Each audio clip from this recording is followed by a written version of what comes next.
दी जण स्वामी स्त्री थिले से माने दिने शर्त रखिले जे आज आम घर को जे भी आसीबा आमे कबाट खोलिबानी। किछि समय पर स्वामी को बापा माँ आसिले बहुत जोर डाकिले हेले से कंट्रोल कले निज बापा माँ को भी कबाट खोलिलेनी।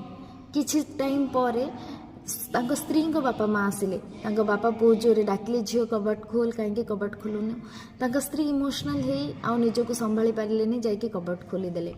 एमिति किछि दिन गला स्वामी स्त्री दी जण जाक जड़े पुअर पुत्र संतान को जन्म देले। पुणी किछि वर्ष पर गोटे कन्या संतान को जन्म देले। पुओटी हेला बेले तांको स्वामी एते किछि आयोजन करिनथिले। जेतेबेले झियोटी हेला गोटे ग्रांड पार्टी रो आयोजन रखिले। समस्त मनरे प्रश्न समस्ते पचारिले पुओ बेले नाही झियो बेले काहेकि एमती कल।